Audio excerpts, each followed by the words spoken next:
Welcome to Better Banking. My name is Paul Gentile. In this month's edition of our show, we'll be focusing on loans, business loans, and student loans. Tim Draper at Navigant Credit Union will introduce us to Jeff Passione, Vice President of Business Banking. He will help us understand the ins and outs of business loans. But first, let's talk about student loans. With September marking the start of another academic year, there's more than books and studies in the minds of countless students in the classroom. There's also the question of how do you pay for that education?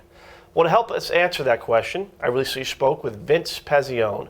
Vince is CEO of a company called LendKey. He's also an expert on the topic of student lending. Here's our conversation. Vince, thanks for joining us this morning. Thanks for inviting me. So student loans, young people's dream to go to college, further themselves, get a great job, live the American dream. A lot of challenges with financing college education. Before we get to the options of what you have to finance your student loan, talk about the process. You have a lot of experience with this. What should young people be thinking about as they're looking to select a college, think about their higher education future? Well, it's a great question, and I think it all starts with school selection, right? Be realistic, understand what you're interested in, understand what potential careers can come with the kind of degree that you're going for, and understand the outcomes, what kind of salaries, right, that you can get for these degrees. And the average graduate today has a salary of about $44,000 a year. Okay. So, being realistic about the outcomes really does help. Right. So, as a young person looks for their financing options, obviously student loans, what we're here to talk about as an option, are there other things they should look at? Grants, scholarships, are there easy ways to do that? Sure. So as a student and a family start to think about the whole college experience and then the financing piece, typically it starts right after you're accepted, right? You'll get an award letter from the school. But before that, in January, there's the opportunity to actually submit a free application for federal aid, right? Sure. And you can start that January 1st, right before that spring, right? When you're still going to start to get these award letters. And the first thing I always tell parents is understand, and borrowers, students, is first exploit all the free options you have. These are grants, these are scholarships, there are plenty of great websites out there where you can find those kinds of scholarships and grants. The second is federal, right? Always exercise all your federal loans first. Understand, right, those federal options and what they mean to you. And then finally, what's left is expected family contribution, right? So that's your total cost of education, minus your scholarships, minus your federal aid, is what's left that the family needs to deal with, right? And that's typically when families will then turn around and decide whether they're going to turn around and take a private loan or they're going to try to figure out a way to fund it themselves, right? Now, I always tell folks, time's on your side, start early. Sure. And it's never too early to start. This is a huge expense. So you have a child, you just had a child, celebrate it, open a 529 plan. Sure. These are tax-deferred savings plans, and save a little bit every single month. Right. $25 a month from the time your child is born to the time they need to go to college, it's probably $8,000. Sure. That's a nice amount of money to at least begin the nest egg. Right. The other is encourage relatives to make gifts into that 529 plan. Right? Sure. And set a realistic goal. Maybe you can handle a third of it, right? Right. And you've got multiple children. So, and then as time goes on, re-examine it and decide whether or not you want to increase that savings over time. Right. And as credit unions, we're passionate about saving and financial literacy, so we're always promoting that to our members. Learn these options that can help you do these things. Now let's get to the point where you've done all that, you've exhausted this federal aid, scholarships, you know what you personally can contribute, and you need a loan. What are the loan options you have going into college? So two categories. The first are your federal loans. Yep. So there are Perkins loans. Those are typically folks who have excessive need, who can demonstrate need. And then there are two types of federal loans, also federal loans you can use while you're in school. Sure. There's Stafford loans, and there's a subsidized loan, which is also needs-based, where the government is actually paying the interest while you're in school. And then there's unsubsidized Stafford loans, where the interest is accruing while you're in school. And then for graduate students, there are PLUS loans, which will cover you for full cost of attendance. So those are all your federal options. And typically, if you're a freshman, what you'll see on your award letter is for most students, is you'll see an unsubsidized direct loan or Stafford loan for $5,500. Sure. Now, throughout your career in college, you could borrow about $31,000 in that direct loan program, right? Mm-hmm. Now, the second option are private loans. Those are loans that credit unions would make to their members. Those are typically underwritten, they're not needs-based, and about 90% of those are typically co-signed. And the benefit of this co-signer is that typically the borrower doesn't have a strong credit history, So having a strong cosigner gets them a better rate. And just for our audience, so cosigner is when somebody agrees to be on the loan to back up and pay if the primary borrower cannot pay. Very good point, Paul. I can't tell you how many times cosigners call and say, is this a reference? It's not a Right. reference. You're accountable and responsible to pay that loan back Sure. if the borrower cannot. Now, in most cases, the outcome is that the borrower graduates, they get a great job, and they're able to pay the loan back. But obviously, early in their life cycle, especially when they're freshmen, they don't have a large enough credit profile yet Sure. to actually have the kind of credit to stand up to get the right loan. So what's a typical structure of a private student loan? You know, a mortgage, everybody knows it's 30 years, 15 years, adjustable rate. How does a student loan typically structured? Okay, so let's start with the federal and then we'll go to the privates. Sure. So federal loans, they're fixed rate loans. The current rate on a direct loan program is about 4.45%. Okay. There's a fee on the front, it's about 1%. And the repayment options are 10 to 25 years Right. can be repaid. And they're a fixed rate loan. Sure. On the private side, you can go variable or fixed. You can go from a 5-year term to a 15-year term. Okay?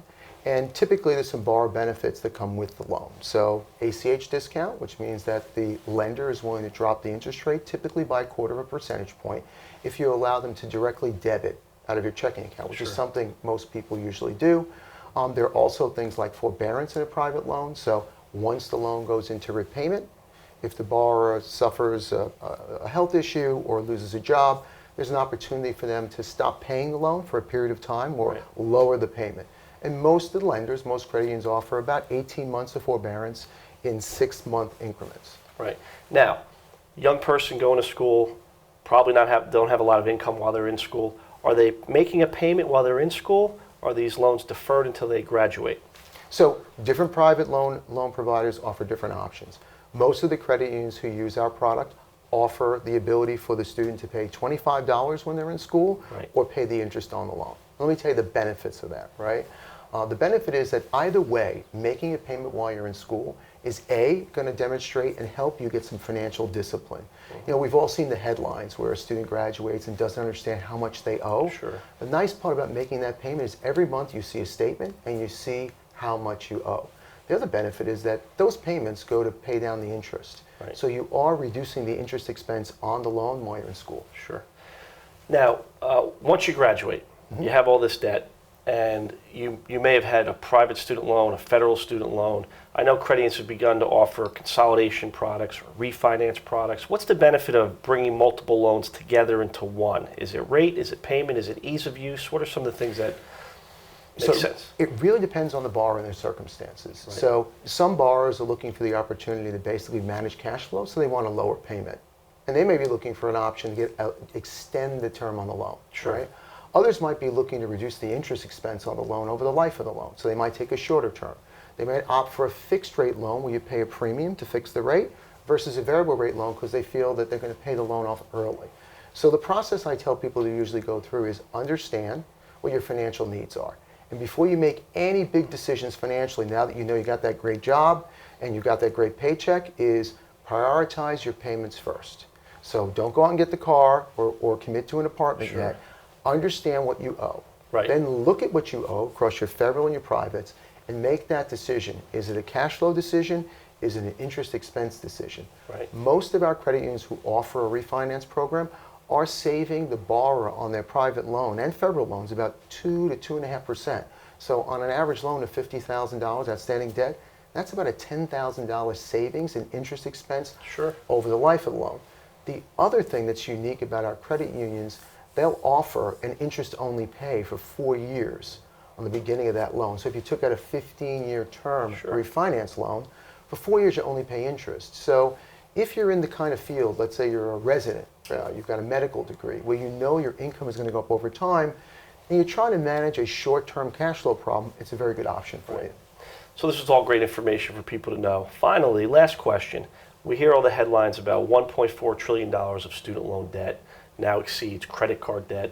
It's becoming a big form of debt that a lot of consumers have. How big do you think that is, 1.4 trillion? Do you think it's a big problem or it's manageable, or what are your thoughts on the debt that we hear so much about? So 93% of it is in federal loans, and almost $600 million of it has happened in the last 4 years. And a lot of it is because of the Great Recession. We have what we call non-traditional students who went back to school and availed themselves of federal loans. So I always look at the borrowers that are graduating, how much debt they actually have. Right. And today the average borrower is graduating with about $29,000 worth of student loan debt. And my rule of thumb is if your annual starting salary is greater than that debt, then it's still a pretty good trade. Sure. Now, it's a big number, and we always worry about it, but it also is being driven by college tuition costs increasing over time. Right. And this year we've seen that schools are breaking tradition, right? And I say that with tongue in cheek. That 5% compound annual growth rate of tuition increases has stopped. We're starting to see that come down. Great. So it is an issue of supply and demand. Sure. And what we're seeing is demand is coming down post the Great Recession, and you'll start to see that these loan levels will start to come down as well. Great. Well, Vince, thanks so much for the great advice and the great insight on student loans. We really appreciate it. Thank you, Paul.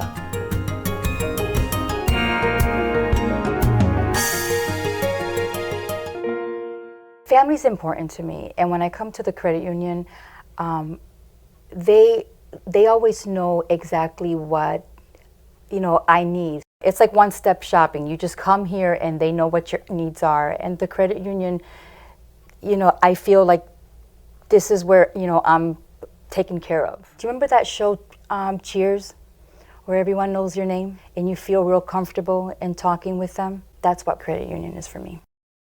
For many small business entrepreneurs, access to liquidity and capital can make all the difference in whether the business survives and thrives or is forced to close its doors. How do business loans work, and what does it take to receive one? Let's go to Navigant Credit Union and Tim Draper for the explanation. Thanks, Paul. So, Jeff, thanks for taking some time to talk with us today about small business. We hear a lot about small businesses these days, and wondering a little bit about how you think of small businesses. How do you define a small business? Well, I think as most people know, the vast majority of businesses in the country, especially here in Rhode Island, are defined as a small business. Different definitions. SBA says a small business can have revenues up to $35 million. The standard definition is usually revenues up to $7 million, employees 500 or less qualify as a small business. So as you can imagine, that encompasses the vast majority of businesses, especially in our state. Yeah. Is it a good time to start a small business now? Well, a good time, I guess, economically speaking, the economy is starting to roll. I think we're even seeing it here in Rhode Island, which we tend to lag behind the rest of the country. A lot of the economic indicators that are coming out say that Rhode Island is really starting to move in the right direction. I think Len Lodaro said it best. It's not quite ready time to pop the champagne corks, but we are certainly moving in the right direction. So if a person has a great idea and they feel very passionate about it and they have a good plan in place, certainly a good time to start a small business. So can anybody start a small business? Oh, sure. Anyone can start a small business. Depending on what type of business they want, it's important to have a business plan. It's important to have financial projections. It's important to have the idea that you want to do, have experience in what you want to get into, and be able to sell that, I guess is the best term, to a financial institution such as Navigant Credit Union for us to make a decision as to how we can help by lending them some money. Okay. So talk to us a little bit about the steps that one might go through. I've got a great idea. Okay, I'm Joe or Jane, business person. I think I want to start a business. How do I go about doing it? What's step one? Well, again, step one is having the idea, having the thought of what it is you want to do and why you want to do it, and how are you going to be able to convince us that you're the right person for that business. Most people that want to start a small business try to do it at least in an area they have expertise, experience. Maybe they don't want to work for someone anymore. They feel that they can do it better, maybe on a smaller scale, maybe on a larger scale. So you have to have, in our view, you have to have experience. You have to have a good resume. Sell us on the idea of why this business makes sense, especially in the market where they're going to develop that business. You have a great analogy that you tell us all the time about expertise in a particular area of business. Right. So I always like to say, I'm a banker, and I decide maybe I'm a little tired of banking. I want to go open up a restaurant. Probably not a good idea. good idea. But I'm a good cook. Probably not a good idea. So we always say, but if somebody does want to open up a restaurant and they have restaurant experience, maybe they've worked in restaurants for a good period of time, and they have put together a plan that makes sense with reasonable projections. We, with the help of the Small Business Administration, will look at that deal, and if it makes sense to us, sure, we'll take a chance, because that's how small businesses start in this world and in this country. Somebody has to take a chance on someone. We like to help small businesses grow. We like to help small businesses start. So we're going to come back to SBA in just a second, but you talked about a business plan. So for the average person who's never started a business before, who has no real experience in it, what is a business plan, and what are the components of it? So a business plan is kind of like I call it a short story. Maybe it's a 2 or 3 page summary of what this business is they'd like to start, why they think it's the right idea, a resume. Very important are 3 years of financial projections. So we want to see revenue projections. We want to see what we call an opening day balance sheet. What is that going to look like as far as cash in the bank? What type of loans are they seeking? What type of equipment do they need to buy? Do they need to renovate a building? Things of that nature. Business plans don't need to be books. They need to be maybe 5 or 10 pages, maybe a little more in some cases, but that's usually more than enough for a financial institution to make a decision that this is a good plan and we support your idea and here's how we can help. So I come to you with a business plan. I say, Jeff, I need some capital. I need to get started. I've got this great idea. Here's my prototype. You may not necessarily say, okay, great, the credit union is going to give you all the money. You need somebody to help you sort of back that loan. And that's when we talk about the SBA. Tell us a little bit about the SBA and how that impacts starting small. So the SBA is a program. They provide government guaranteed it's a loan program that they will provide a guarantee. The SBA doesn't exactly lend money. The financial institution lends money. So Navigant, with the help of the SBA, will make a loan to an individual, whatever the dollar amount is, and then depending on that dollar amount and depending on the program, the SBA will provide the credit union with a government guarantee that in the event the business fails at any time during the term of that loan, the government will back us up with up to an 85% guarantee of any balance remaining after a liquidation or dissolution of the company. But a financial institution is still not going to just say, we'll give you the loan because the SBA's backing us. There still has to be some diligence on everybody's part. Sure. So what's presented to us is a financial projection. We're going to vet that projection and try to make sure the numbers make sense. We do a cash flow analysis, a debt service coverage analysis. We want to make sure that the projections, A, are reasonable, realistic, and will the income provided or the revenues provided by this company provide sufficient net cash after all expenses other than the loan to pay the loan, and with a little bit of extra coverage. And that's something we would talk to the potential borrower about in detail when they come in. The issue is having that business plan, and some people say, well, I don't know where to begin. How do I make up a business plan? There are resources here in Rhode Island. There's the Small Business Development Center, SBDC. They are business professionals, most of them are retirees, that work with individuals, that come in with an idea for a business. They will help them craft a business plan, including financial projections, including the story that needs to be told, including what is needed by the borrower for capital, equipment, furniture, fixtures, things of that nature, possibly even a line of credit to have for operating cash flow during the first 3 to 6 months, first year, when it's difficult. It's not easy to just get a business off the ground. Because you build it, they may not come.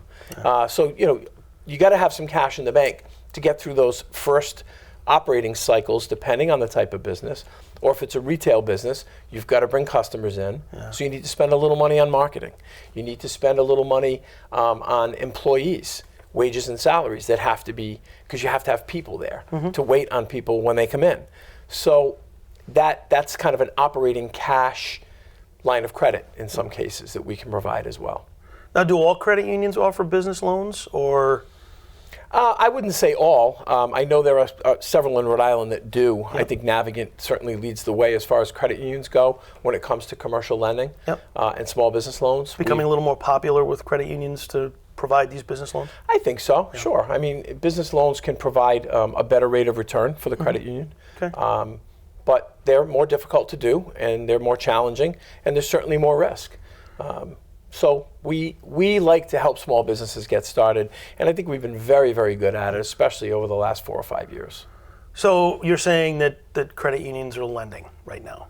Absolutely. I think that credit unions have proven over time, and the argument in Congress has been made, we're lending money. We are lending money to small businesses where sometimes a lot of the banks may not be lending to the smaller businesses that we look at. For whatever their reason is, it's fine. But I think we have found our niche, and we are very involved in every community where we have a location, and we're certainly happy to help out. Typical loan size? I would say typical loan size is probably somewhere between $10,000 and $250,000. It really depends. But I would say it really just depends on the business and what they need. Any markets you see stronger these days than another? Are restaurants starting? Are manufacturing companies starting? Service I think manufacturing in Rhode Island is better than most people think it is. Yeah. We've found some really good manufacturing companies out there that have done very well in their niche market. I think we have what we call our emerging markets in cities like Central Falls, Providence, Pawtucket, those areas. And yes, we've seen a lot of restaurant activity, new restaurants that have opened, small retail operations that have opened. So these emerging markets are a great source for us to see if we can help out. We have small business owners meetings in our Central Falls location once every 3 months, roughly. We have great turnouts. We have 30 to 60 people that show up to these meetings, and we try to gear each meeting to small business, whether it's how do you start. We had people from the Secretary of State's office in one time that came in and explained the process of getting licensed and getting set up with that office. And so I think it's very helpful for people. And then we stick around after the meeting and we answer lots of questions, and it's resulted in some small business loans for us. Yeah, it's great. It's really about bringing people and resources together, and the credit unions are really good at doing that. Yes. Providing education, and then certainly capital for small businesses to work. Hey Jeff, thanks for coming. My pleasure. I appreciate it. Thanks, Tim. Thanks for talking to us about small businesses. Back to you, Paul. In our final segment of today's program, we'll hear from David Saval, president of Rhode Island Credit Union. David will talk to us about his credit union and the many services it provides to its members. That's our Credit Union Spotlight, coming up after this break.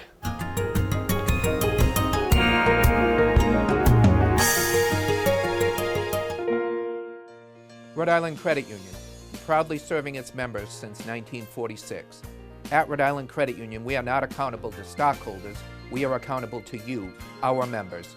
We are committed to providing affordable products delivered by a knowledgeable and friendly staff. We know our members and understand their financial needs, and we are dedicated to serving all of those needs. Rhode Island Credit Union, more than just banking. We're more than just banking, Rhode Island Credit Union.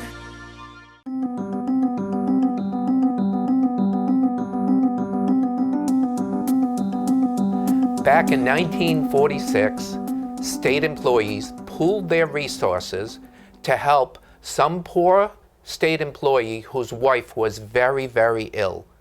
They pooled their resources, they got together, and essentially that's how Rhode Island state employees began. We were Rhode Island State Employees Credit Union for many, many, many years. We moved into a facility across the street from the State House in 1964 and have been here ever since. Obviously, we have a newer building now, but that is how we began. Our field of membership is anyone that lives or works within the state of Rhode Island or within 50 miles of any of its borders. We have offices now in Providence, Cranston, Bristol, Kingston, which is on the University of Rhode Island campus, and up in Pasco. We have approximately 25,000 members, and approximately $270 million in assets at the present time. We offer everything that our members need, which is affordable financial products and services. Lending includes auto loans, motorcycles, home equity lines of credit and fixed home equity loans, personal loans, mortgages. Now let me tell you a bit about our Visa Rewards program. We have a new Visa Rewards credit card, which we feel is very competitive in our marketplace here and probably nationwide. One thing that's a little unique to us is we own our own portfolio. So therefore, if a member has an issue, etc., they can come right to us and we'll take care of that issue. We also offer, obviously, savings, checking, IRAs, certificates of deposit, club accounts, money market accounts, both savings and checking. And we also offer, like everyone else, we offer online banking, mobile banking, and now remote deposit capture. We offer all kinds of different financial education, obviously, for our members. We want our members to start very young. We start with youth accounts, which teaches them good financial habits right from the beginning. We also offer a website link, which is to this great product called Home and Family Finance Resource Center, right off of our website. It's an online source for financial information. They offer financial topics on credit, retirement housing, small business, savings, investing, insurance, really like complicated topics which they make very easy to understand on this online source. Our goal is to serve the financial needs of our members and support our communities, and financial education is a perfect extension of this mission.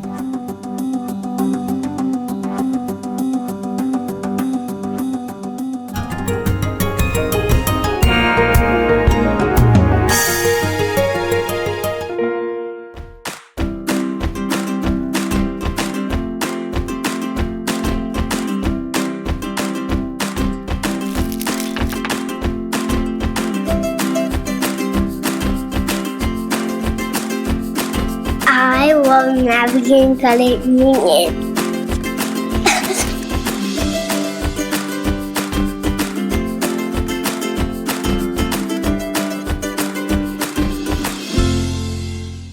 My name is Kelly White. I've been banking at People's Credit Union for over 12 years. I love the convenience of People's Credit Union. I'm a busy mom of 4. The mobile app saves me lots of time. I can do my banking from anywhere, and that's important to me. I can deposit checks, make transfers, and check my balance while I'm out with the kids running our errands. Friends and family ask where I bank. I always refer them to People's Credit Union. If it matters to you, it matters to us. People's Credit Union, you belong here. And that's the September edition of Better Banking. Thanks for watching. As always, we invite you to take a minute to tell us what you think by sharing your comments with us. Our email address is betterbanking@ccua.org. For all the credit unions throughout the state of Rhode Island, I'm Paul Gentile, wishing you and your family a better banking experience. See you next time on Better Banking.